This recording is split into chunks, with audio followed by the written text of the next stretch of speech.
Bapak Ibu, sejarahnya itu begini. Mengapa saya sebut ini sebagai berbagi pengalaman saja dalam pelaksanaan pengabdian masyarakat?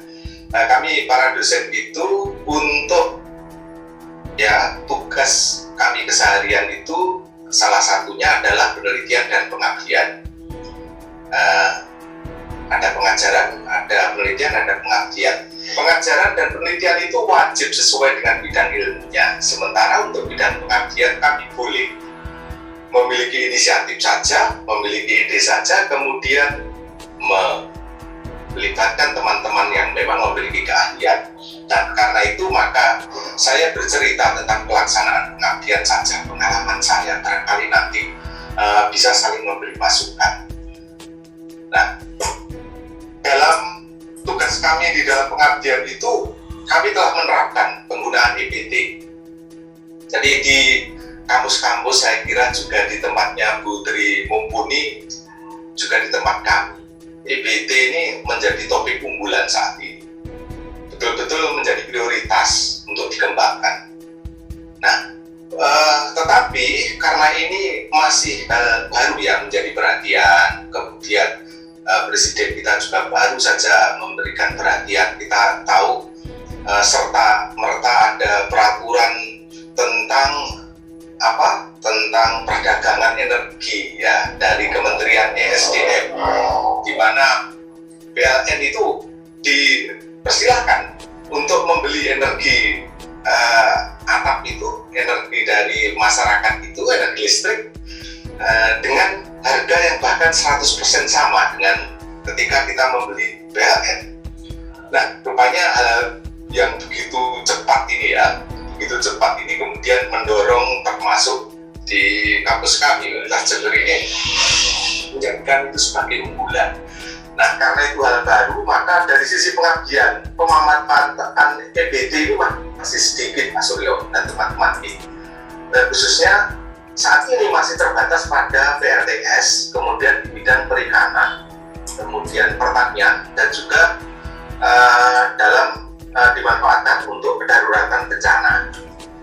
Jadi untuk PRTS ini kami sudah menggunakan untuk mensuplai energi sirkulasi air pada sistem hidroponik, kemudian juga termasuk irigasi juga kami sudah memanfaatkan, ini belum saya sebutkan, lupa ya. Kemudian sistem pengering kopi ini yang sedang kami terapkan. Kemudian suplai energi untuk operasional perikanan, baik itu pompa air maupun pompa udara, itu ya. Termasuk diantaranya otomatisasinya. Kemudian yang kemarin untuk kedaruratan ini yang salah satunya kita saling dukung itu Pak, PRTS untuk kedaruratan bencana kemarin itu. Nah, pengabdian pemanfaat PRTS yang sudah dilakukan masih bersifat ini realitasnya yang kami ceritakan, masih bersifat memberikan bantuan atau dukungan infrastruktur, bantuan sarana fisik, belum sampai meningkatkan kapasitas pengetahuan masyarakat agar dapat membangun sendiri misalnya. Karena sekarang ini sebenarnya akses pembelian peralatan dan lain-lain itu sudah sangat mudah, jauh lebih mudah dibandingkan kira-kira 5 tahun yang lalu. Harganya juga sudah semakin terjangkau, begitu Pak Suryo. Dan perdagangan online sekarang ini saya mengetahui sendiri bahwa masyarakat di desa-desa itu akibat dari situasi pandemi itu meningkat. Transaksi online-nya itu termasuk kemampuan maupun aktivitas perdagangan online-nya itu meningkat. Jualan online maupun membeli secara online itu realitasnya meningkat sampai ke desa-desa. Untuk di Jember kami ceritakan itu. Nah, jadi masalahnya untuk sampai ke kemudian meningkatkan kemampuan itu kami masih menimbang-nimbang. Jadi kami sendiri juga masih perlu mempelajari lebih lanjut ya, karena ada risiko-risiko tertentu ya yang terkait dengan keselamatan pengguna maupun masyarakat. Nah, kemudian ini gambaran Untuk saat ini kami sudah mencoba berbagai sistem. Hasil dari PLTS itu kami coba dengan sistem AC ya, di mana DC itu harus konversi sehingga bisa mengangkat alat-alat peralatan rumah sebagaimana layaknya PLN. Tapi untuk skala kecil, sistem DC itu masih lebih efisien. Nah ini teman-teman, kalau mau efisien dan ingin memulai dari kecil, maka sistem DC ini yang paling efisien karena tidak ada loss energi atau loss energi pada saat proses konversi menjadi AC. Nah, karena itu kami untuk penerangan itu kami juga menggunakan lampu DC. Kemudian kami sarankan untuk skala kecil rumahan menggunakan lampu DC. Kemudian pompa-pompa air juga kami sarankan menggunakan lampu DC jika skalanya kecil. Tapi kalau skala besar industri maka tidak efisien menggunakan DC karena voltase yang kecil itu mengharuskan penggunaan kabel yang besar gitu. Voltase katakanlah 48 volt gitu ya.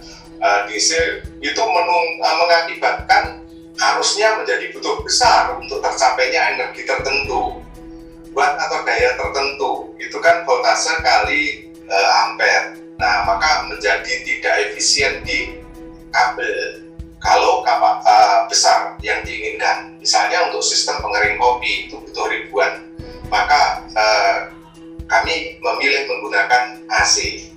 Begitu. Ini cerita dulu sebelum berbicara prospektif.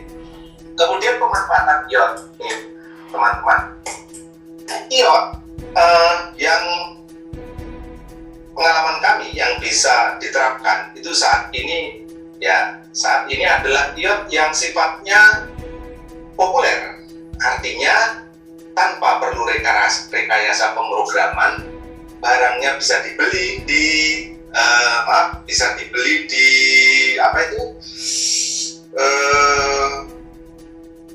kami lanjutkan.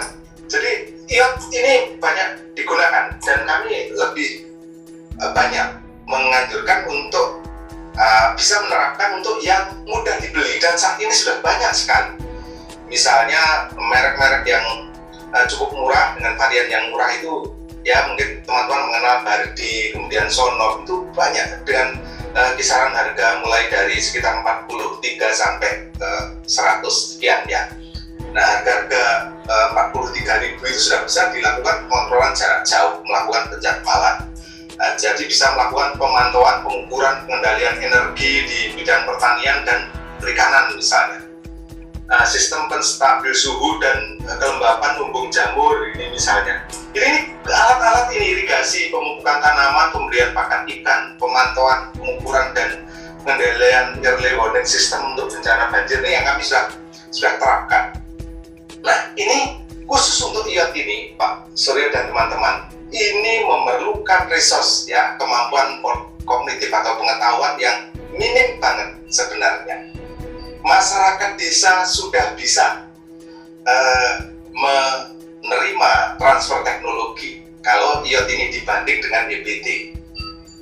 Nah, kebetulan kami menggunakan keduanya ya. Yang iot ini cepat sekali masyarakat menerima karena sebentar.